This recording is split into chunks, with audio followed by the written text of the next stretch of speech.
আহলে হাদিসের সাথে আপনি কি বাহাস করতে রাজি আছেন? প্রথম প্রশ্ন, মা বাবা মারা যাওয়ার পরে জিয়াফত করা উত্তম অথবা মসজিদ মাদ্রাসায় দান উত্তম, কোনটি? উত্তর দয়া করে। আমার লেখা দুইটা বই, একটা কথা আগে বলেছি, 40 জিয়াফতের ব্যাপারে একটা বই আছে, আরেকটা বই আছে যারা মাদ্রাসার ছাত্র আছো বা স্কুল কলেজ ইউনিভার্সিটিতে পড়েন কিন্তু ধর্ম নিয়ে হাদিস নিয়ে গবেষণা করেন, আপনারা আর গবেষণা সহযোগী হিসেবে বইটা নিয়ে যান। এই বইটার নাম ওয়াহাবিদের ঘোষিত অনেক জাল হাদিসি আল হাদিস। হুজুর সালাম নেবেন, নিলাম। আপনার কাছে জানতে চাই, আগে বাংলাদেশের নাম করা আলেম যাদের কাফের ফতোয়া দিয়েছেন এখন তাদেরকে সাথে এক মঞ্চে সবাই ওয়াজ করছেন, তাহলে কি ওনার আগের ফতোয়াগুলো ভুল ছিল? মনে করে আহলে হাদিস মসজিদ এর মধ্যে নামাজ পড়তে রাজি? কারণ তারা মনে করে তাদের মসজিদে অন্য আলেম নামাজ পড়েন না কেন? সাম্প্রতিক বিশ্ব আলোচিত ভারতের মুসকান খানকে নিয়ে আপনার প্রতিক্রিয়া দয়া করে ব্যক্ত করবেন। এই ব্যাপারে আমার প্রতিক্রিয়া এত দেরিতে ব্যক্ত করার, এত স্লো মালগাড়ি আমি না, তাৎক্ষণিক প্রতিক্রিয়া আমরা দিয়েছি। আমার ভাই সাংবাদিক এম এ আজাদ ভাই আমার পাশেই বসা আছেন, তিনার একটা প্রসিদ্ধ ইউটিউব চ্যানেল রয়েছে, গ্রাম বাংলা ইউটিউব চ্যানেল। এই চ্যানেলের মধ্যে আপনারা দেখে নেবেন। এটা তাও আমি কোন সম্প্রদায়ের নাম উল্লেখ করাটা পছন্দ করি না। উনি লেখছে কমিরা বলে, যে উনি এভাবে লিখেছে, সম্ভবত কৌমিরা বলে, এভাবে এটা মনে হবে।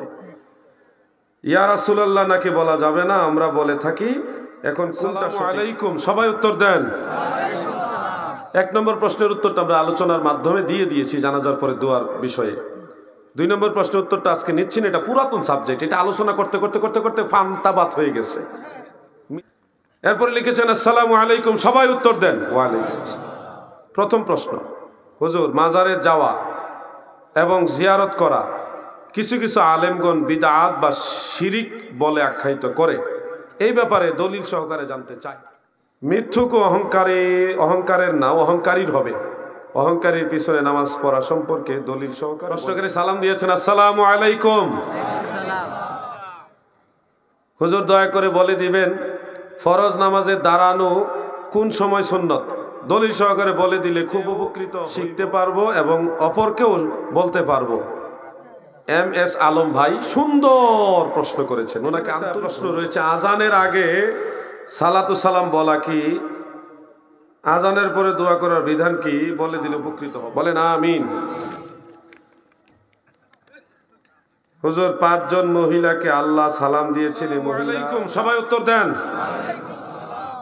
ইব্রাহিম আলাইহিস সালাম এর পিতার নাম কি? আসসালামু আলাইকুম, সবাই উত্তর দেন। ওয়ালাইকুম আসসালাম। আপনার কাছ থেকে জানতে চাই আমরা যে পানি দ্বারা জন্ম নিয়েছি, এই পানি কি পাক না নাপাক? একজন আলেম বলেছেন নাপাক, আরেকজন বলেছেন পাক, আরো একজন বলেছে পাক হলে গোসল ফরজ হয়। গাঁজা খাওয়া হারাম কুরআন হাদিসের কোথায় আছে? এবং সিগারেট, জর্দা, সাদা পাতা, তামাক সেবন কি হারাম? হুজুর ওয়াহাবি চিনব কিভাবে? একজন লোক আমাকে বলল ওয়াহাবি বলতে কিছু নাই। প্রশ্ন আছে বিতর্কিত, সুন্নিয়তের মধ্যে ফাটল তৈরি হবে, এই ধরনের প্রশ্ন কিনা আমি নিচ্ছি না বৃহৎ স্বার্থে। সূরা তাওবার 84 নম্বর আয়াতের ব্যাখ্যা কি? এটার ব্যাখ্যা আছে। পৃথিবীতে 5 জন মহিলার কাছে জিবরিল আলাইহিস সালাম আসছে, মরিয়ম, হযরত বিবি হাওয়া, আর এলা বিবি আসিয়া, হযরত আইয়ুব আলাইহিস সালামের এই যে বিবি রহিমা আর মা ফাতেমার কাছে। এটা কি সত্য? আসলে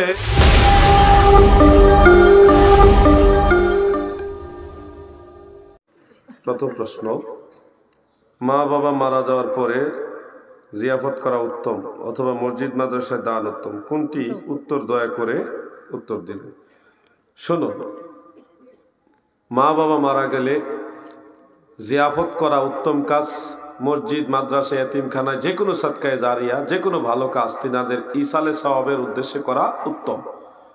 কোনটা করা বেশি উত্তম সেটা যদি আপনি তালাশ করতে চান, তাহলে আল্লাহ রসুল এবং সাহাবাই কেরাম মৃত ব্যক্তিদের জন্য যেটা ইসালে সওয়াবের জন্য করেছেন সেটাই বেশি উত্তম মানতে হবে। নফল বন্দিগির মধ্যে সবচেয়ে শ্রেষ্ঠ নফল বন্দিগি হলো কোরআন কারীম তেলাওয়াত। এখন আপনি যদি বলেন যেহেতু কোরআন তেলাওয়াত সবচেয়ে বেশি উত্তম, আমি মসজিদে দান করব না, আমি সবসময় শুধু কোরআন তেলাওয়াত করব, তাহলে কি হবে? আপনাকে মসজিদে দানের সময় দানও করতে হবে, কোরআন তেলাওয়াতের সময় কোরআন তেলাওয়াতও করতে হবে, মাদ্রাসায় দান করার সময় মাদ্রাসায়ও দান করতে হবে। একটা করতে গিয়ে আরেকটা বাদ দিয়ে দিবেন, বা বড়টাই করতে হবে আর কোনোটা করা যাবে না। যেমন ফজরের 2 রাকাত সুন্নতের মর্যাদা অন্য সব সুন্নতের চাইতে বেশি। এমনকি 2 রাকাত সুন্নতের মর্যাদা সারা পৃথিবীতে যা কিছু আছে সব কিছুর চাইতেও আরো শ্রেষ্ঠ। এখন যেহেতু ফজরের সুন্নত বেশি ফজিলতপূর্ণ, তাহলে কি শুধু ফজরের সুন্নতই পড়বেন, অন্য সুন্নতগুলি পড়বেন না? ফজরের সময় ফজরের সুন্নত, জোহরের সময় জোহরের সুন্নত, আসরের সময় আসরের সুন্নত, যখন যেই সুন্নত আসবে সেটা আপনাকে আদায় করতে হবে। এখন বেশি ফজিলতের দিকে ওইটাই করব আর অন্যটা করব না, এটা না। যখন যেটা আমার করণীয় সেটাই আমরা করার চেষ্টা করব। যেহেতু মসজিদ মাদ্রাসায় দান ইসালে সওয়াবের উদ্দেশ্যে মা বাবার জন্য করলে সেটা উত্তম, ওই সময় ওটা করবেন। যখন মসজিদে কাজ চলবে মা বাবার জন্য মসজিদেও কিছু দান করবেন, মাদ্রাসায় যখন কাজ চলবে মা বাবার জন্য মাদ্রাসায় কিছু দান করবেন, ওই সময় ওটা করবেন। মা বাবা মারা গেছে 4 দিনে 10 দিনে 40 দিনে সুবিধা মতো সময়, আপনার তৌফিক আছে যতটুকু ওই অনুযায়ী এতিম মিসকিন আলেম ওলামা নামাজি মুসল্লি ফরহেজগার কিছু মানুষকে মেহমানদারি করবে। যখন যেটা আপনার করার দরকার তখন সেটাই করেন। কথা বলছেন, একটা করতে গিয়ে আর একটা মাইনাস নয়, ব্যালেন্স করে সবগুলি নেক আমল করার চেষ্টা করেন, এটা আমার পরামর্শ। আল্লাহ যেন আমার সব ভাইদেরকে বেশি বেশি নেক আমল করার তৌফিক দেন, বলেন আমিন। আমার লেখা 2টা বই, একটা কথা আগে বলেছি 40 জিয়াফতের ব্যাপারে একটা বই আছে, আরেকটা বই আছে যারা মাদ্রাসার ছাত্র আছো বা স্কুল কলেজ ইউনিভার্সিটিতে পড়েন কিন্তু ধর্ম নিয়ে হাদিস নিয়ে গবেষণা করেন, আপনারা আর গবেষণা সহযোগী হিসেবে বইটা নিয়ে যান। এই বইটার নাম ওয়াহাবিদের ঘোষিত অনেক জাল হাদিসি আল হাদিস। এই লামাযহাবী আল হাদিসরা যে হাদিসগুলির জাল হাদিস বানাই দিতেছে পাইকারি দরে, সেগুলি যে রাসূলের হাদিস এবং জাল হাদিস নয়, এই ব্যাপারে ডিটেলস ব্যাখ্যা দিয়েছি রেফারেন্স সহকারে। এই বইটা আপনারা নিতে পারেন। এটা 200 টাকা হাদিয়া, আর ওটা হলো 100 টাকা, 300 টাকা। একান্তই কারো 10-20 টাকা কম থাকলেও নিয়ে যাবেন, বইগুলি পড়েন, ঘরে ঘরে বইগুলি পৌঁছায় দেন। হুজুর সালাম নেবেন, নিলাম। আপনার কাছে জানতে চাই, আগে বাংলাদেশের নাম করা আলেম যাদের কাফের ফতোয়া দিয়েছেন, এখন তাদেরকে সাথে এক মঞ্চে সবাই ওয়াজ করছেন, তাহলে কি ওনার আগের ফতোয়াগুলো ভুল ছিল মনে করেন? আমি আমার জানা মতে যাদেরকে কুফরি ফতোয়া দেওয়া হয়েছে তাদের সাথে মাহফিল করা তো দূরের কথা, তাদের সাথে আমি পানাহারও করি না, আমি করি না। অন্যরা কে করে না করে সেটা তাদের বিষয়। হ্যাঁ, কেউ যদি তার ভুল স্বীকার করে বা ভুল বুঝতে পারে, তওবা করে, রুজু করে, তাহলে তার সাথে পরবর্তীতে বসা ওয়াজ নসিহত করা দোষের কিছু না, এটা করতেই পারে। এটা আমার মনে হয় এই ধরনের প্রশ্ন দিবেন না, এটা শিক্ষণীয় প্রশ্ন নয়।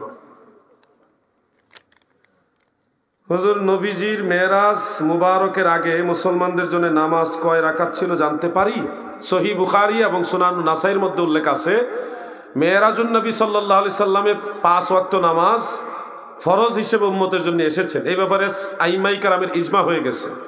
এর আগে তাহাজ্জুদ নামাজ ছিল, আর প্রত্যেকটা নামাজই ছিল 2 রাকাত বিশিষ্ট। বুখারী শরীফের মধ্যে আছে, প্রত্যেক নামাজই ছিল 2 রাকাত বিশিষ্ট। পরবর্তীতে ফরজ নামাজগুলি আল্লাহর হাবিব জোহর, আসর, এশা, এই ফরজ নামাজগুলি দয়াল নবীজি আল্লাহর তরফ থেকে 4 রাকাত বানাই দিয়েছেন। এটা আল্লাহর তরফ থেকেই দয়াল নবীজি করেছেন। এর আগে প্রত্যেকটা নামাজ ছিল সালাতু মাসনা মাসনা, 2 রাকাত 2 রাকাত করে ছিল। এটা সহিহ বুখারীতে হাদিস আছে এই ব্যাপারে, 86টার ভিতরে হাদিস আছে। এরপর লিখছে, আপনি কি আহলে হাদিস মসজিদ এর মধ্যে নামাজ পড়তে রাজি? কারণ তারা মনে করে তাদের মসজিদে অন্য আলেম নামাজ পড়েন না। কেন? আহলে হাদিসের বলতে কোনো মসজিদ থাকতে পারে না, যদি থাকে তাহলে এটা মুসলমানের মসজিদ হবে না, মসজিদ হবে আল্লাহ। মসজিদ হবে কার? এটা অমুক বংশের মসজিদ, এটা অমুকের মসজিদ, অমুক দলের আওয়ামী লীগের মসজিদ, এটা বিএনপির মসজিদ, এটা জাতীয় পার্টির মসজিদ, এটা যেমন থাকতে পারে না কোন দলের নামে মসজিদ হইতে পারে না। আহলে হাদিস একটা ফেরকা, ফেরকার নামে কেন মসজিদ হবে? কেউ যদি হানাফি মসজিদ নাম দেয় সেটা আমরা এলাও করব না। কোন মাযহাবের নামে মসজিদ হতে পারে না, কোন ফেরকার নামে মসজিদ হবে না, মসজিদ আল্লাহর নামে হবে। সেখানে আল্লাহর নেক বান্দাদের নামে ইউজ করা যেতে পারে, যেমন হযরত বেলালের নামে মসজিদে বেলাল আছে, কিন্তু মসজিদ আল্লাহর। মসজিদ কার? কেউ যদি মনে করে এটা আহলে হাদিস ফেরকার মসজিদ, তাহলে ওই নামাজ, জুমার নামাজ পড়াও জায়েজ হবে না, ওই নামাজ পড়াই উচিত না। ওখানে মসজিদ হবে একমাত্র আল্লাহর জন্য। কার জন্য? আল্লাহর জন্য। যে কোনো মসজিদ আলাউদ্দিন জিহাদি নামাজ পড়ে, তবে ওয়াহাবির পিছনে নামাজ পড়ে না।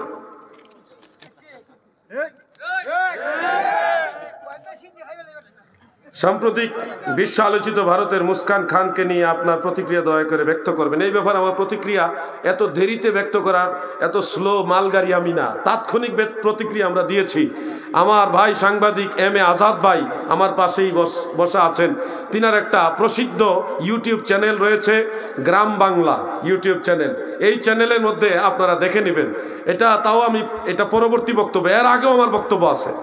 গ্রাম বাংলা ইউটিউব চ্যানেলটি পুণ্যভূমি রম্যনগরী সিলেটের মানুষের জন্য এবং সারা ওয়ার্ল্ডের সুন্নি জনতা মুমিন মুসলমানদের জন্য একটা অন্যতম মাইল ফলক। এটা একটা অন্যতম প্রচার মাধ্যম। অন্য সব চ্যানেলগুলি আমাদের, এটাও আমাদের। এই চ্যানেলটা আপনারা সাবস্ক্রাইব করবেন, এই চ্যানেলের সাথে থাকবেন। এই চ্যানেলের মাধ্যমে আহলে সুন্নাত ওয়াল জামাতের আলেমদের, বর্ষিয়ান আলেমদের, নির্ভরযোগ্য আলেমদের বক্তব্যগুলি প্রচার করা হয়। গ্রাম বাংলার চ্যানেলে তাৎক্ষণিক মুস্কান খান আমাদের সেই বোনের যে তেজস্বী তাওহীদি হুব্বে রাসূল নিয়ে ঈমানি জজবার যে তাকবীর, আল্লাহু আকবার, আল্লাহু আকবার, এটার ব্যাপারে বলিষ্ঠ বক্তব্য আমি দিয়েছি, আজকেও আপনাদের বলবো। আল্লাহু আকবার ধ্বনি এত পাওয়ারফুল, ভারতের এক অঙ্গরাজ্য থেকে একজন নারী, একজন মুসলিম আল্লাহু আকবার ধ্বনি দিয়েছে, সারা পৃথিবী থরথর করে কেঁপে উঠেছে। ঠিক না বেঠে? আল্লাহর নামের ধ্বনির এত পাওয়ার। সবচেয়ে কম সময়ে সবচেয়ে বেশি ভাইরাল যেই কথা হয়েছে সেটা হলো আল্লাহু আকবার। অতএব আমার প্রতিক্রিয়া কেন, সমস্ত মুসলমানদের প্রতিক্রিয়া এক।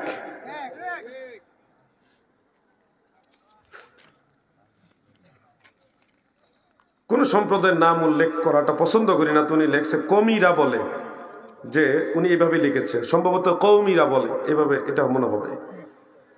ইয়া রাসূলুল্লাহ নাকি বলা যাবে না, আমরা বলে থাকি।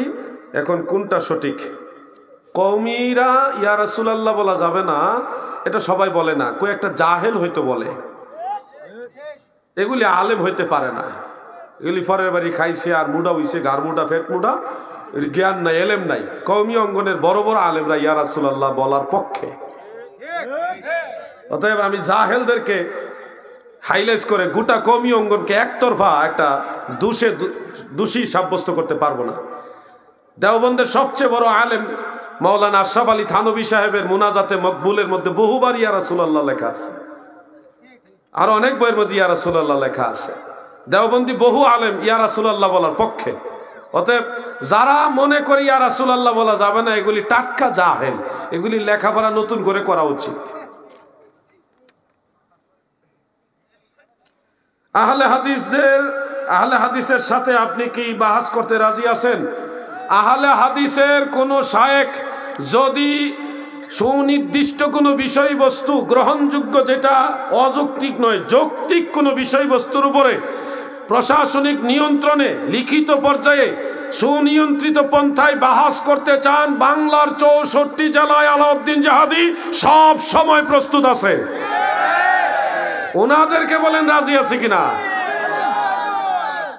ওনাদেরকে বলেন রাজি আসুননি, ওনাদেরকে বলেন আলাউদ্দিন জিহাদি দূরবীন দিয়ে তাদেরকে খুঁজতেছে, দূরবীন দিয়ে খুঁজতেছে। একটু চেষ্টা করেন, কেউ যদি পারেন ওনাদের যে কোনো একজনকে বসান, যৌক্তিক কোনো নির্দিষ্ট বিষয়বস্তু কেন্দ্রিক, অযৌক্তিক নয়, আনলিমিটেড বিষয়বস্তু নয়, নির্দিষ্ট বিষয়বস্তু হতে হবে। দেখেন আপনার একটু চেষ্টা করে, আমাকে খুঁজে পাবেন কোথায়? সাংবাদিক আজাদ ভাই দেখে রাখেন, এই যে আজাদ ভাই আছে, আমাদের অ্যাডভোকেট সাহেব আছে, উনি আতাউর রহমান সাহেব হবিগঞ্জের অ্যাডভোকেটদের যে একটা সমিতি আছে ওটার পিপি, উনি আছে। এই দুইজনের মাধ্যমে আমাকে পাবেন। ঠিকানা বলে দিয়ে গেলাম আপনাদের সুবিধার জন্য। আলাউদ্দিন জিহাদি বাংলাদেশ ছেড়ে যাবে না, আলাউদ্দিন জিহাদি মালয়েশিয়া যাবে না, বাংলাদেশে থাকবে, বাবা শাহজালালের দেশেই থাকবে ইনশাআল্লাহ। দেখেন একটু চেষ্টা করে ভাই।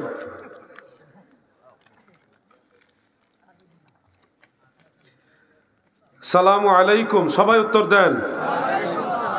এক নম্বর প্রশ্নের উত্তরটা আমরা আলোচনার মাধ্যমে দিয়ে দিয়েছি জানাজার পরে দোয়ার বিষয়ে। দুই নম্বর প্রশ্নের উত্তরটা আজকে নিচ্ছি না, এটা পুরাতন সাবজেক্ট, এটা আলোচনা করতে করতে করতে করতে পান্তাবাত হয়ে গেছে। মিলাদ কি এমনি আর কি, এটা অনেক পান্তাবাত হয়ে গেছে। এমন কোনো আলেম নাই যেটা নিয়ে আলোচনা করে না। তো একটা বিষয় এত বেশি আলোচনা করলে যুব সমাজ মনে করে তারা মনে হয় মিলাদ কিয়ামের ওয়াজ ছাড়া আর কিছু জানে না, এরকম তারা মন্তব্য করে। এই জন্য আমি যেই সাবজেক্টগুলি নিত্য নতুন সাম্প্রতিক ভাইরাল বা যেগুলি প্রয়োজনীয় প্রাত্যহিক জীবনে দৈনন্দিন জীবনে মানুষের দরকার, ওগুলি নিয়ে আমি বেশি আলোচনা করি। এরপরে লিখেছেন আসসালামু আলাইকুম, সবাই উত্তর দেন। ওয়ালাইকুম আসসালাম। প্রথম প্রশ্ন, হুজুর মাজারে যাওয়া এবং জিয়ারত করা কিছু কিছু আলেমগণ বিদআত বা শিরিক বলে আখ্যায়িত করে, এই ব্যাপারে দলিল সহকারে জানতে চাই। এই ব্যাপারে দলিল সহকারে কিছু আলোচনা আমার বক্তব্যের আগের অংশে হয়েছে, তারপরে বলছি। মাজার কি আগে ওটা বুঝুন। মাজার এটা ইসমে জরফ, ইসমে জরফ, জরফে মাকান, যেটার অর্থ হলো মাউদিউজ জিয়ারা। লুগাতের কিতাবে লেখা আছে জিয়ারতের স্থান, যেই জায়গাটা, যেই স্থানটা মুসলমানেরা জিয়ারত করে ওই জায়গাটাকে বলা হয় মাজার। বসার আসন এটার নাম হলো চেয়ার, বসার আসন এটার নাম হলো চেয়ার। জিয়ারতের স্থান ওটাকে বলা হয় মাজার, বুঝছেন? এই জিয়ারত সম্পর্কে স্বয়ং আল্লাহর হাবিব রাসূল আকরাম সাল্লাল্লাহু আলাইহি ওয়াসাল্লাম থেকে বহু সংখ্যক হাদিস রয়েছে। আমি এই ব্যাপারে আলাদা একটা কিতাব লিখেছি, মাজার জিয়ারত পূজা নয় সুন্নত ও কদম বসির সমাধান, এই নামে। তো জিয়ারতের অসংখ্য হাদিস আমি সে কিতাব আনছি। দয়াল নবী নিজেও জিয়ারত করেছেন। হযরত আবু হুরায়রা বলেন, আন আবি হুরায়রা রাদিয়াল্লাহু আনহু আন্না রাসূলুল্লাহি সাল্লাল্লাহু আলাইহি ওয়াসাল্লাম কানা ইয়াতি ইলা কবরি আমিনা বা ইলা কবরি উম্মিহি ফাবাকা ওয়া আবকা। বিভিন্ন আলফাজে আছে, নবীজি নিজের মার কবরে গিয়েছেন এবং জিয়ারত করেছেন, নিজে কেঁদেছেন, সাহাবায়ে কেরামও কেঁদেছেন। এবং রাসূল পাক সাল্লাল্লাহু আলাইহি সাল্লাম থেকে আরেকটা হাদিস রয়েছে, ইজা খারাজা কানা রাসূলুল্লাহি সাল্লাল্লাহু আলাইহি ওয়াসাল্লাম খারাজা ইলাল মাকাবির। রাসূল করিম সাল্লাল্লাহু আলাইহি সাল্লাম কবরস্থানের উদ্দেশ্যে বের হয়েছেন এবং জিয়ারত করেছেন। সহিহ মুসলিমের মধ্যে উল্লেখ রয়েছে, হাত্তা জাআল বাকি ওয়া রাফা'a ইয়াদাইহি সালাসা মাররাতিন। জান্নাতুল বাকি কবরস্থানে নবীজি গিয়েছেন, তিনবার হাত তুলে দোয়া করেছেন।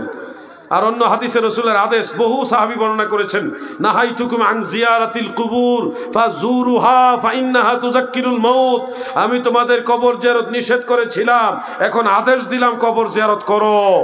এরকম বহু হাদিস থেকে প্রমাণ হয় কবর জিয়ারত করা এটা সুন্নতে রাসূল। যেই কবর জিয়ারত হয় সেটাকে বলা হয় মাজার। ওই মাজার জিয়ারতটা হলো সুন্নতে রাসূল, সুন্নতে সাহাবা। এটাকে বিদআত বলা চরম গুমরাহি, চরম গুমরাহি, চরম গুমরাহি।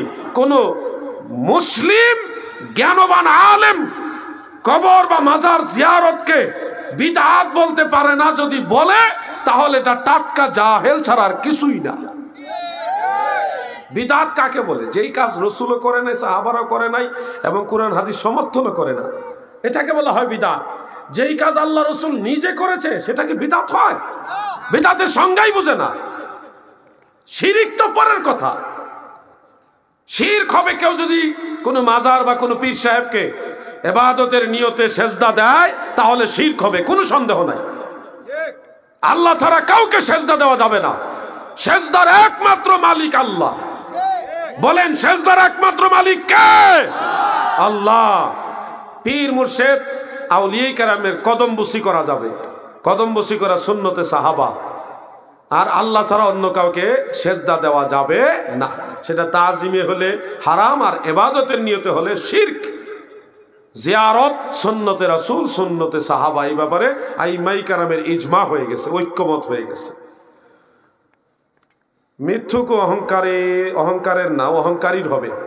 অহংকারীর পিছনে নামাজ পড়া সম্পর্কে দলিল সহকারে বলে দিবেন। ভাই দলিল সব যদি সব জায়গায় সেটিং করেন, যেমন এক হাদিসে বলছে এক কথা, আরেক হাদিসে বলছে আরেক কথা, সবগুলি বিভিন্ন প্রেক্ষাপটের কারণে আল্লাহর হাবিব বলেছেন। তো সমস্ত হাদিস গবেষণা করে মুজতাহিদ আইম্মাই কেরাম রায় দিয়েছেন।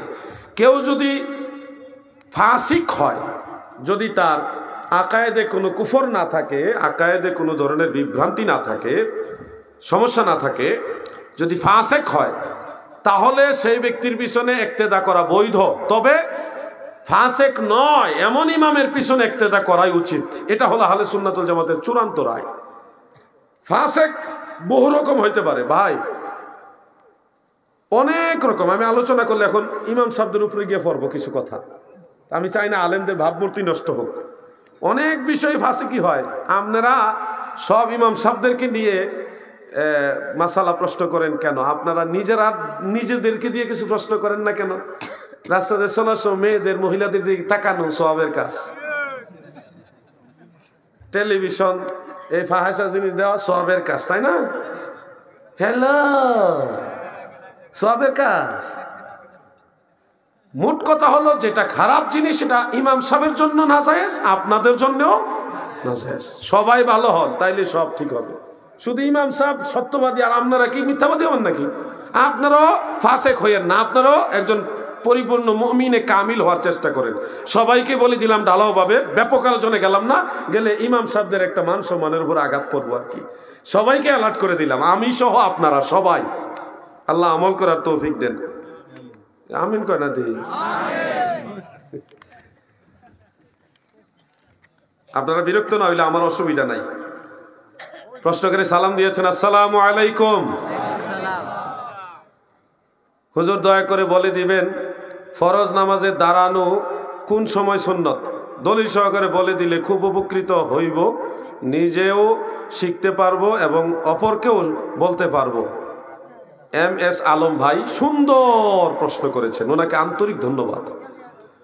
ইমাম সাহেব, ইনকান আল ইমামু ফিল মসজিদ, আল মুহিতুল বুরহানির মধ্যে উল্লেখ, ইমাম সাহেব যদি পূর্ব থেকে মসজিদের মেহরাবে মুসাল্লায় উপস্থিত থাকেন, তাহলে মুয়াজ্জিন হাইয়া আলাস সালাহ যখন বলবে তখন ইমাম মুক্তাদি সবাই দাঁড়াবে। এটাই মুস্তাহাব পর্যায়ের সুন্নত।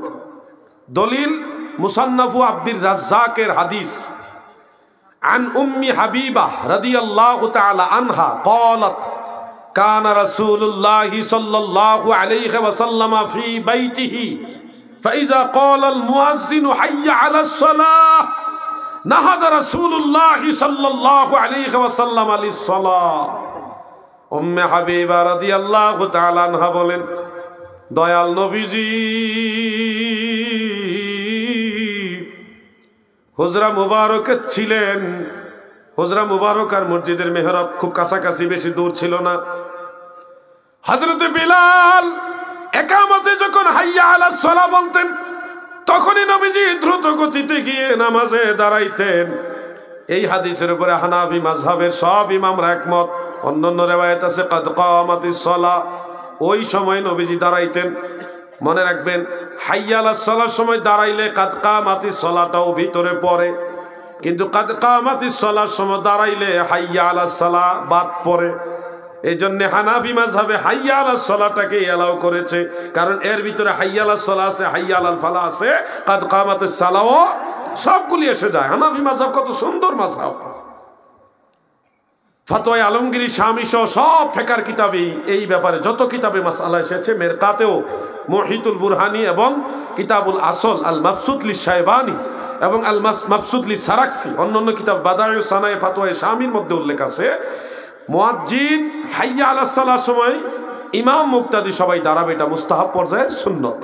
আর যদি ইমাম সাহেব মসজিদে না থাকে তাহলে ইমাম যখন মসজিদে প্রবেশ করবে, একামত শুরু হওয়ার পরে ইমাম সাহেব মসজিদে প্রবেশ করবে, তখন মুসল্লিরা দাঁড়াবে। এটা হলো হানাফি মাযহাবের দুইটা পর্যায়ের মাসালা, দুইটাই অবস্থা ভেদে আমল করবেন, আল্লাহ তৌফিক দেন। কোনো মতেই একামতের আগে দাঁড়াইবার কোনো কায়দা নাই। এখানে একটা প্রশ্ন রয়েছে, আজানের আগে সালাতু সালাম বলা কি, আজানের পরে দোয়া করার বিধান কি, বলে দিলে উপকৃত হব। আজানের পূর্বে সালাতু সালাম বলা মুস্তাহাব, আর আজানের পরে নবীজির উপর দরুদ শরীফ পাঠ করা সুন্নত। সুন্নত মানে বেশি সওয়াব, তুলনামূলক বেশি সওয়াব, মানে এটা করতেই হবে, সুন্নত, নবীজির আদেশ, সুম্মা সল্লু আলাইয়া, সুম্মা সল্লু আলাইয়া। আজান শেষ হলে আমার উপরে তোমরা দুরূদ পড়ো, রাসূলের আদেশ। আর আজানের পূর্বে রাসূল করিম সাল্লাল্লাহু আলাইহি সাল্লামের উপরে সময় সুযোগ থাকলে সালাম দেওয়া, এটা মুস্তাহাব। এটা কি মুস্তাহাব। হযরত বিলাল রাদিয়াল্লাহু আনহু এই ধরনের আমল করতেন। তিনি আবু দাউদ শরীফের মধ্যে উল্লেখ, বনি নাজ্জার গোত্রের একজন মহিলা সাহাবিয়া, তিনি বলেন তিনার ঘরের ছাদের উপরে দাঁড়িয়ে সব সময় হযরতে বেলাল ফজরের আজান দিতেন। আজান দেওয়ার পূর্বে বিলাল রাদিয়াল্লাহু আনহু একটা দোয়া পড়তেন। আজান দেওয়ার পূর্বে তিনি পড়তেন এইভাবে, আল্লাহুম্মা ইন্নী আহমাদুকা ওয়াস্তাঈনুকা আলা কুরাইশিন আইয়াকুমু দীনাকা ক্বালাত সুম্মা ইউআযযিনু। এই দোয়াটা পড়ার পরে হযরত বেলাল আজান দিতেন। সহিহ হাদিস। এখান থেকে বোঝা যায় কোনো মুয়াজ্জিন ফজরের আজানে হোক বা অন্য আজানে হোক, সে যদি সময় সুযোগ পায় তাহলে আজান দেওয়ার আগে ভালো একটা দোয়া পড়ে তারপর আজান দিতে পারবে। এটা বেলালই সুন্নত, হযরত বেলালের সুন্নত, সহিহ হাদিস। তবে কেউ যদি দোয়া না পড়ে আজান দেয় তাতে আজানের কোনো ক্ষতি হবে না, ওটা আজানের অংশ না, এমনিতে সময় আছে, দোয়া পড়ে আজান দিলেন। দ্বিতীয় আরেকটা হাদিস মুআজামুল আওসাত লিত-তাবারানির মধ্যে নির্ভরযোগ্য সনদে উল্লেখ, আন আবি হুরায়রা রাদিয়াল্লাহু আনহু ক্বালা কানা বিলাল রাদিয়াল্লাহু আনহু ইযা আরাদা আন ইউকিমা লিস-সালাহ فقال السلام عليك أيها النبي ورحمة الله وبركاته। হযরত আবু হুরায়রা রাদিয়াল্লাহু আনহু বর্ণনা করেন, যখন বেলাল রাদিয়াল্লাহু আনহু নামাজে দাঁড়ানোর ইরাদা করতেন, ইজা আরাদা আন ইউকিমা লিস-সালাহ, নামাজে দাঁড়ানোর ইরাদা করতেন, তখন তিনি নবীজিকে সালাম দিতেন, এরপরে সামনের দিকে অগ্রসর হতেন। নামাজে দাঁড়ানোর ইরাদা সাধারণত প্রাথমিকভাবে আজানের মাধ্যমে হয়। আজান দিলেই আমরা মনে করি কি কিসের সময় হয়েছে, নামাজের জামাত বা নামাজের সময় হয়েছে। আল্লাহু আকবার, আল্লাহু আকবার, আজান শুরু হয়েছে মানে নামাজের সময় হয়েছে, নামাজের ইরাদা হয়ে গেল। আর ফাইনালি ইকামত, ক্বাদ কামাতিস সালাহ, মানে নামাজ শুরু হয়ে যাচ্ছে, এটা ফাইনাল। ফাইনালি ইকামত, নামাজে দাঁড়ানোর চূড়ান্ত ইরাদা। বেলালের আমল ছিল নামাজে দাঁড়ানোর ইরাদা যখন করতেন তখন তিনি নবীজিকে সালাম দিতেন। এই হাদিস অনুযায়ী কোনো মুয়াজ্জিন চাইলে ইকামতের আগে কিংবা আজানের আগে নামাজে দাঁড়ানোর ইরাদা হিসেবে আল্লাহর রাসূলকে সালাম দিয়ে তারপরে আজান দিতে পারবে, ইকামত দিতে পারবে। এটা মুস্তাহাব পর্যায়ের সুন্নাত। এটা আমার বানানো কথা নয়, রাসূলের সাহাবীর হাদিস। কেউ যদি মনে করেন যে হাদি ভাই এটা কি আসলে হাদিসে আছে কিনা, আপনি আসেন আমি দেখাই দিই ভাই, ঝগড়া করতে রাজি না আমি, দলিলের খেলা হবে। কথা বুঝতে পারছেন ভাই? কেউ যদি নবীজিকে সালাম না দিয়ে আজান দেয়, আজানের কোনো ক্ষতি হবে না, ওটা আজানের অংশ না। কিন্তু কেউ যদি সালাম দেয় তাহলে অবশ্যই তার সওয়াব হবে। এটাকে কোনো অবস্থায় বিদআত বা নাজায়েজ বলার সুযোগ নাই। ফতোয়ায়ে শামিতে লিখেছে, তুকরাহু সালাতু আলা নবী সাল্লাল্লাহু আলাইহি ওয়াসাল্লাম ফি সাবআতি মাওয়াদি', 7 জায়গায় নবীজির উপরে দুরূদ শরীফ পাঠ করা মাকরুহ। কয় জায়গায়? 7 জায়গায়। মনে রাখবেন কথাগুলি। 1 নম্বর হলো আল জিমা, স্বামী স্ত্রী মিলনের সময় দুরূদ শরীফ পড়া যাবে না। 2 নম্বর হলো হাজাতুল ইনসান, মানুষের প্রস্রাব পায়খানা হাজতের সময় দুরূদ শরীফ পড়া যাবে না। 3 নম্বরে রাস্তায় চলতেছেন, হোঁচট খেয়েছেন, আছাড় খাইছেন, ওই সময় ইন্না লিল্লাহ পাঠ করবেন, কিন্তু দুরূদ শরীফ পাঠ করা যাবে না। তারপরে তাআজ্জুব, আশ্চর্য কোনো সংবাদ শুনেছেন, ওই সময় দুরূদ শরীফ পড়া যাবে না, সুবহানাল্লাহ বলা যাবে। এরপরে ইনদা যাবিহ, পশু জবাই করতেছেন, ওই সময় বিসমিল্লাহি আল্লাহু আকবার বলবেন, কিন্তু দুরূদ শরীফ পড়া যাবে না। এরপরে হলো ইনদাল উতাস, মানে হাসি দিয়েছেন, হাসি দিলে আলহামদুলিল্লাহ বলতে পারবেন, কিন্তু দুরূদ শরীফ পড়া যাবে না। এরকম 7টা জায়গায় দুরূদ শরীফ পাঠ করা মাকরুহ। এই 7 জায়গা ছাড়া বাকি জায়গাগুলিতে দুরূদ শরীফ পড়ার হুকুম কি, এই ব্যাপারে ফতোয়ায়ে শামিতে উল্লেখ। ওয়া মুস্তাহাব্বাতুন ফি কুল্লি আওকাতিল ইমকান আই হাইসু লা মানে, এই নিষিদ্ধ মাকরুহ পর্যায়ের 7 জায়গা ব্যতীত বাকি সব জায়গায় সব সময়ে আপনি চাইলে নবীজির উপর দুরূদ শরীফ পড়তে পারবেন, সেটা মুস্তাহাব সওয়াবের কাজ। এই জন্যে আপনার এখন সময় মন চাইছে দুরূদ শরীফ পড়তে পারবেন, মুস্তাহাব। এই 7টা জায়গায় মাকরুহ বলা হয়েছে কোনো না কোনো নসের দ্বারা, কোনো না কোনো নস দ্বারাই ফুকাহায়ে কেরাম এটাকে মাকরুহ বলেছেন। আল্লাহ আমার ওই ভাইদেরকে বোঝার মতো তৌফিক দেন, আমিন। বলেন আমিন। হুজুর 5 জন মহিলাকে আল্লাহ সালাম দিয়েছেন, এই মহিলা কারা? আসলে সবাই তো সবকিছু জানতে হবে এমন না। আমি যতটুকু গবেষণা করেছি, আমার জানা মতে আল্লাহ হাসরের ময়দানে সব মুমিন বান্দাদেরকে সালাম দিয়ে দিবেন। বিশেষ যারা বান্দা, সালামুন আলাইকুম তিবতুম ফাদখুলুহা খালিদুন, কোরআনের মধ্যে আছে। আর স্পেশালি দুনিয়াতে ওহী নাজিল করে, ওহী ছাড়া তো আর কাউকে আল্লাহ সালাম দিবে না। ওহী নাজিল করে মহিলাদেরকে আল্লাহ তাআলা সালাম দিয়েছেন, এই ধরনের কোনো দলিল আমি পাই নাই। কোন হুজুর আছে কিতাবুল কি বলে এটারে আন্তাজ না, এটা হলো কিতাবুল হুনসি, মানে শুনে শুনে ওয়াজ করে। ওনারা হয়তো কারো কাছে শুনছে, হয়তো থাকতেও পারে। আমি কোথাও এই ধরনের দলিল পাই নাই। কেউ পাইলে আমাকে জানাবেন, আমি শিখবো। আর এটা আমি নিশ্চিত মহিলাদের মধ্যে কোনো নবী নাই। কোরআনের মধ্যে আছে যত নবী আসছে সবাই পুরুষ, যত রসুল এসেছে সবাই কি পুরুষ। অতএব মহিলারা যেহেতু নবী নাই, তাহলে তাদের কাছে জিবরিল ওহী নিয়ে আসার কোনো সুযোগ নাই। সুযোগ যেহেতু নাই ওহী আসার, সেহেতু সালাম স্পেশাল দেবেন, এটা ওই ডাইরেক্ট কায়দায় নাই। অন্য কায়দায় থাকলেও থাকতে পারে, আমি পাইছি না ভাই। আমি আমার দুর্বলতাটা কইলাম, আমি পাইছি না। ওনারা কোন কিতাবে পাইছে, ইনজিল কিতাবও তো থাকতে পারে, বলা তো যায় না। আমাদের দেশের হুজুরা যে কোন কিতাব থেকে ওয়াজ করে অনেক সময় ওইটাও জানে না, থাকতেও পারে, আমি পাই নাই। আমি আন্দাজে কোনো সময় ওয়াজ করি না, আমি যুদ্ধ জানি উদ্দুরি বলি। আসসালামু আলাইকুম, সবাই উত্তর দেন। ইব্রাহিম আলাইহিস সালাম এর পিতার নাম কি? প্রসিদ্ধ মতে, প্রসিদ্ধ মশহুর মতে তাফসীর ইবনে কাসিরের মধ্যে উল্লেখ আছে, ইব্রাহিম আলাইহিস সালামের পিতার নাম হলো তারেহ। কেউ কেউ বলেছে তারেখ, তারেহ এটাই হলো বিশুদ্ধ। আরেকটা মতে আছে নাখুর। আজর ইব্রাহিম আলাইহিস সালামের বাবা নয়। আরবের রীতি হলো চাচাকেও বাবা বলা হয়। বাংলাদেশও বহু জায়গায় বাবার ছোট ভাইকে ছোট আব্বা, বাবার বড় ভাইকে বড় আব্বা বলে। কোরআনে বহু আয়াত আছে, হাদিসে বহু ইবারত আছে, বাবা, বাবার বাবা, দাদা, দাদার বাবা, সবাইরে বাবা বলা হয়েছে। আবা উকুম, তোমাদের বাবারা, মানে বাবাকেও বলা হয়েছে বাপ, চাচারও বলা হয়েছে বাপ, দাদারও বলা হয়েছে বাপ, দাদার বাবারও বলা হয়েছে বাপ, সবাইরে বাবা বলা হয়েছে। এটা আরবের রেওয়াজ। ওই রেওয়াজ অনুযায়ী কোরআন শরীফে আজরের নামের ব্যাপারে আবাতি শব্দটা উল্লেখ রয়েছে। এইটা হলো আজর ছিল ইব্রাহিম আলাইহিস সালামের চাচা। আরবের রেওয়াজ অনুযায়ী চাচাকেও বাবা বলা হয়। এই কিছু লোক আছে না, এগুলি কি পাগল রে। আমাদের নবীজির আব্বাজান আব্দুল্লাহ রাদিয়াল্লাহু আনহুকে জাহান্নামী সাব্যস্ত করার জন্য ওই দলিলে কায়দা করে আজরকে ইব্রাহিম নবীর বাপ বানাইতেছে। এদিকে ইব্রাহিম নবীর বাপেরও জাহান্নামে পাঠাইবো, এদিকে আমরান নবীর আব্বাজানকে জাহান্নামে পাঠাইবো। তার ফতোয়ায় কি নবীর বাপ জাহান্নামে যাইবো? এইটাই জাহান্নামে যাওয়ার সম্ভাবনা বেশি, এই ওয়াহাবিরা।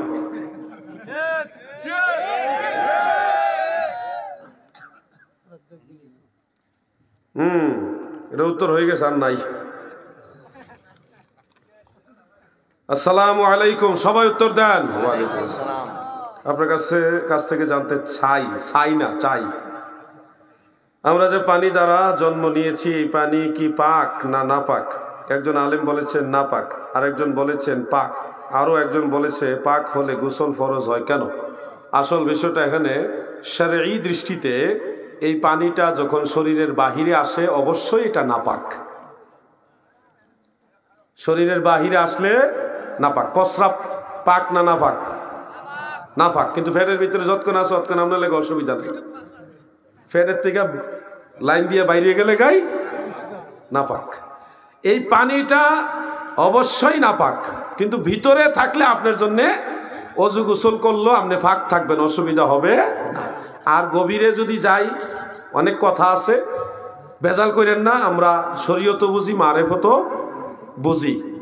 ইন্নামাল মুমিনুনা লা ইয়ানজাসু হাইয়ান ওয়ালা মাইয়াতান, যারা মুমিনে কামেল হয় তারা জীবিত হোক আর মৃত হোক কোনো অবস্থায় আত্মিক দৃষ্টিতে নাপাক হয় না।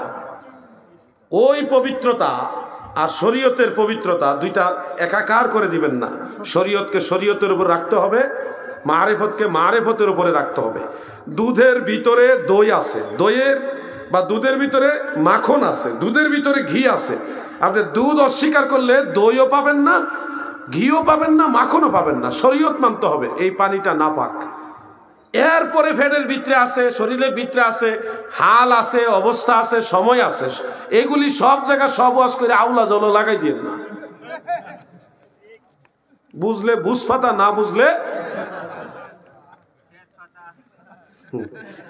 জানাজা। এটা তো উত্তর হয়ে গেছে, জানাজার পর দোয়া। এরপর এটা উত্তর হয়ে গেছে আহলে হাদিস সম্পর্কে আল্লাহ তাআলা কি 5 জন, ওইটার উত্তর হয়ে গেছে। গাঁজা খাওয়া হারাম কোরআন হাদিসের কোথায় আছে? এবং সিগারেট, জর্দা, সাদা পাতা, তামাক সেবন কি হারাম? প্রশ্নটা যদিও হাস্যকর কিন্তু শিক্ষণীয়। গাঁজা খাওয়া হারাম, এটা রাসূলের হাদিসের মধ্যে স্পষ্ট উল্লেখ আছে এইভাবে, কুল্লু মুস্কিরিন খামরুন ও কুল্লু খামরিন হারামুন, রাওয়াহু ইবনে মাজাহ, ইসনাদুহু সহিহ। যেই জিনিসটা খাইলে, পান করলে নেশা উদ্রেক হয়, নেশা বুঝেননি? যারা বুঝেন না, না বুঝলি ভালো। যেই জিনিসে নেশা উদ্রেক হয় এরকম সব জিনিসকেই আল্লাহ রসুল বলেছে মদ। যেই জিনিস পানাহার করলে নেশা জাগ্রত হয়, নেশা হয়, সেই প্রত্যেকটা জিনিসকে আল্লাহ রসুল বলেছে মদ।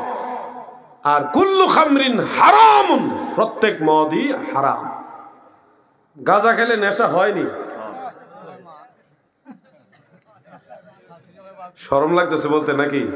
আপনারা খান না আমি জানি, কিন্তু এরপরও আপনারা জানেন তো গাঁজা খেলে নেশা হয় কিনা? তাহলে রাসূলের ভাষা এটা মদ, শরঈ মদ। বাহ্যিক গাঁজা কিন্তু হুকমান মদ, খমর। আর শরীয়তের মানদণ্ডে এটা হারাম, রাসূলে পাক বলেছে হারাম। এখন আপনি হালাল বানাইবেন কেমনে? কায়দা করেন দেখি। গাঁজা খাইতে খাইতে মরেন না, অসুবিধা কি? আপনারা গাঁজা খাওয়াইতে খাওয়াইতে আল্লাহ জাহান্নামে বাড়াই দিব, টেনশন করেন না। আমি একবার সুনামগঞ্জে এক মাহফিলে গেছিলাম, এই দিরাই না সাল্লা জানে, কার্তিকপুর একটা গ্রাম, গ্রামের নামটা আমার মনে আছে এখনো। যাওয়ার পরে এক যুবক এসে বলতেছে, হুজুর গাঁজা খাওয়া হারাম, এটা মানতে পারলাম না। কেন? গাঁজা খাওয়া যদি হারাম হতো আল্লাহ তাআলা তো এটা বানাইতো না। আল্লাহ তো গাছ বানাইছে, গাছ ভালো জিনিস, গাঁজা তো গাছ থেকে আসে। যেহেতু আল্লাহ এত সুন্দর একটা গাছ বানাইছে, এটা থেকে এটা পাওয়া যায়। এটা খারাপ হলে বা হারাম হলে এই গাছ তো আল্লাহ বানাইতো না। আমি বললাম, তাহলে আপনি কি আল্লাহ বানাইছে এই কারণেই গাঁজা খান? ইয়েস। আমি বললাম, তাহলে আপনি কি কুকুর খান, বিড়াল খান, শূকর খান, মশা মাছি এগুলি খান, পায়খানার পোকা এগুলি খান? না, আল্লাহ বানাইছে এই জন্য গাঁজা গাছ খান আপনি। তা আল্লাহ তো কুত্তা, বিড়াল, এই মশা মাছি, পায়খানার পোকা আরো কত কিছু বানাইছে, ওগুলি খাচ্ছেন না কেন? ওটাও তো আল্লাহ বানাইছে। তখন বুঝছি হুজুর। এরপরে আরো 2টা প্রশ্ন করেছিল, একটা বলে ফেলি। সে বলতেছে, হুজুর দাড়ি রাখার জন্য এত চাপ দেন কেন? দাড়ি রাখা যদি জরুরি হইতো আল্লাহ তো এটা জন্মের সময় দিয়ে দিত। আমি বললাম, জন্মের সময় দাড়ি ছিল না, এই জন্য আপনি ফেলে দেন? ইয়েস। আমি বললাম, ভাই একটা হাতুড়ি আনেন তো। কেন হুজুর? আপনার দাঁত সব কটা ভাঙে ফেলাম। কেন হুজুর? জন্মের সময় তোমার দাঁত আসিল না? যেটা জন্মের সময় দেয়নি তাহলে বোঝা গেল জরুরি না। দাঁত তো জন্মের সময় ছিল না, এটা ভেঙে ফেলা, এই হাতুড়ি এনে তাড়াতাড়ি। পরে হুজুর দাঁত ভাঙা লাগবে না, আমি বুঝছি, আমি উত্তর পাইছি। এটা মনে হয় আপনাদের এলাকাতে বেশি দূর না, এদিকে বা এদিকে হইব আর কি, সুনামগঞ্জ জেলার ভিতরে পড়ছে, বুঝছই? ওয়াজও প্রায় শেষের দিকে। আরে আমার ভাই বড় কষ্ট করে লেখা আনছে। আসসালামু আলাইকুম হুজুর, ওয়াহাবি চিনব কিভাবে? একজন লোক আমাকে বলল ওয়াহাবি বলতে কিছু নাই। ওয়াহাবি কিভাবে চিনবেন? এটা তো চিনার অনেক আলামত আছে। তো ওয়াহাবি বললে যে রেগে যায়, চেতে যায়, এইটাই ওয়াহাবি। সহজে চিনবেন, এটা একবারে প্রাইমারি ট্রিটমেন্ট।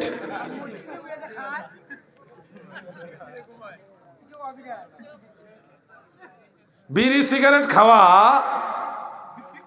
সরাসরি কোরআন এবং হাদিসের আয়াতে আল্লাহ তাআলার একেবারে নস্সে সরিহ যেটা, ওটা দ্বারা প্রমাণিত না। তবে আল্লাহ তাআলা বলেছেন, ইয়া আইয়ুহাল্লাযীনা আমানু কুলু মিম্মা ফিল আরদি হালালান তাইয়্যিবা। ইমানদার বান্দা বান্দিরা গো, তোমরা সবাই জমিনের মধ্যে যেগুলি হালাল এবং পবিত্র ওগুলি পানাহার করো, ভক্ষণ করো। হালাল এবং পবিত্র, সুখাদ্য, এক কথায় সুখাদ্য। মনে রাখবেন, গরুর দুধ খাওয়া হালাল, কিন্তু গরুর দুধের মধ্যে গরুর প্রস্রাব যদি মিক্স হয় তখন এটাকে হালাল থাকে? হালাল থাকে না, এটা অপবিত্র হয়ে যায়। এই জন্যে হালাল জিনিস যদি অপবিত্র হয়, অখাদ্য হয় বা কুখাদ্য হয়, তখন এটা খাওয়া নিষেধ। কার? আল্লাহ। বলেন কার? আল্লাহ। কোরআনের আয়াত থেকে আমি আপনাদের এটাই বোঝাতে চাচ্ছি, বিড়ি, সিগারেট, জর্দা, আরো জানি কি তা লেখছে, এগুলি হলো অখাদ্য বা কুখাদ্য, অস্বাস্থ্যকর খাদ্য, ক্ষতিকর খাদ্য। মানুষের শরীর স্বাস্থ্যের জন্য এগুলি ক্ষতিকর। এক কথায় এগুলি কুখাদ্য বা অখাদ্য, ক্ষতিকর খাদ্য। কোরআনে স্পষ্ট উল্লেখ, সকল প্রকার অখাদ্য, কুখাদ্য, ক্ষতিকর খাদ্য এগুলি বর্জন করো। এই জন্যে আহলে সুন্নাত ওয়াল জামাতের মশহুর ফতোয়া হলো, বিড়ি, সিগারেট, মাইন্ড করেন না, জর্দা, এগুলি হলো মাকরুহে তাহরিমা, বর্জন যোগ্য, এটা পাপ। অবশ্যই এগুলি বর্জন করবেন। যে জবান দিয়ে আল্লাহকে ডাকেন, এই জবানে বিড়ি ঢুকাবেন না, সিগারেট ঢুকাবেন না। এই মুখটা দিয়ে আপনি দয়াল নবীর দুরূদ পড়েন, এই মুখে আর কখনো বিড়ি সিগারেট ঢুকাবেন না।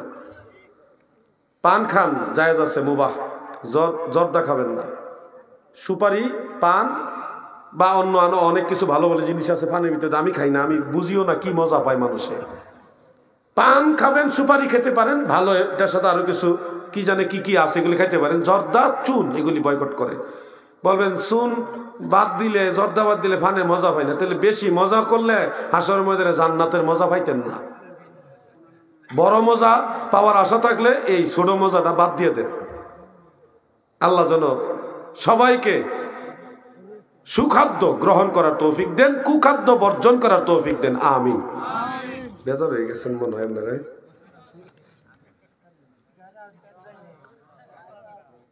বেজার হয়ে গেছেন? কিছু প্রশ্ন আছে বিতর্কিত, সুন্নিয়তের মধ্যে ফাটল তৈরি হবে, এই ধরনের প্রশ্ন কিনা আমি নিচ্ছি না বৃহৎ স্বার্থে। হ্যাঁ, সূরা তাওবার 84 নম্বর আয়াতের ব্যাখ্যা কি? এটার ব্যাখ্যা আছে, এটা ওয়াজ করতে হইব না আলাদা। এটা মুনাফিকের জানাজা সম্পর্কে, আব্দুল্লাহ ইবনে উবাইর জানাজা সম্পর্কে নাজিল হয়েছে, ওটার একটা আলাদা শানে নজুল আছে, ওইটা আমি ওয়াজ করতে গেলে সময় দরকার এখন। তো আমি শুধু ওই, যেহেতু জানাজাটা সলাত এবং এটা বোঝানোর দরকার আপনাদের, কোরআন থেকে এই আয়াতটা আমি এনেছিলাম। মসজিদের ওইটা বিতর্কিত প্রশ্ন, শেষ, আর প্রশ্ন নাই। আপনারা মনে করেন না যে একটা প্রশ্ন বাদ দিয়ে রাখছে, একেবারে শেষ।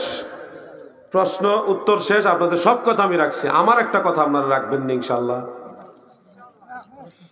ইয়া আল্লাহ, এটা মাতুন না কেন বা? আপনাদের এতগুলো মানুষের কথা আমি রাখলাম, আপনারা একটা কথা রাখবেন না? আমার প্রশ্ন হইলো, আমি একটা ওয়াজে শুনছিলাম যে পৃথিবীতে 5 জন মহিলার কাছে জিবরিল আলাইহিস সালাম আসছে।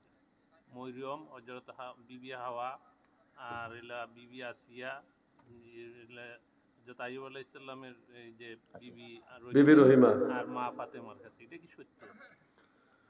আসলে আল বেদায়া ওয়ান নেহায়ের মধ্যে আমি এগুলি পেয়েছি। ওনারা আসছেন বিবি রহিমার কাছে, আসছেন বলতে আইয়ুব আলাইহিস সালামের কাছে আসছিলেন, ওই মজলিসে বিবি রহিমা ছিলেন। উদ্দেশ্য বিবি রহিমা নয়, উদ্দেশ্য ছিল হযরতে আইয়ুব আলাইহিস সালাম।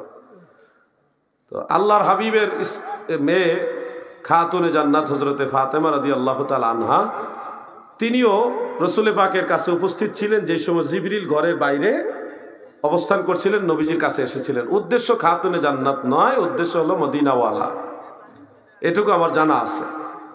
উদ্দেশ্য বলতে বিবি আসিয়ার কাছেও এরকম হয়তো এসেছেন, বিবি মরিয়মের কাছেও এসেছেন, কিন্তু বিষয়টা হলো ওনাদেরকে সালাম দিয়েছেন আল্লাহ, এটা আমি কোথাও পাইনি। আসতে পারে কোরআন শরীফের মধ্যে এই যে মৌমাছির কাছে ওহী নাজিলের কথা লফজান উল্লেখ আছে। তো এই ওহী আর নবীদের নবুয়তের ওহী এক না। এই ওহীটা মুফাসসিরিনে কেরামদের ভাষায় হলো এলহাম বা আরো কিছু শব্দ আছে এগুলি। তো আমরা জিবরিল আলাইহিস সালাম আরো বহু মানুষের কাছে এসেছেন, অনেক মানুষের কাছে এসেছেন, ওটা আমরা মেনে নিব এবং জানবো, জানার চেষ্টা করব। কিন্তু স্পেশালি আল্লাহ তাআলা সালাম দিয়েছেন, এটা আমার নজরে পড়েনি। যদি কোথাও থাকে আমাকে জানাবেন, আমি শিখবো ইনশাআল্লাহ।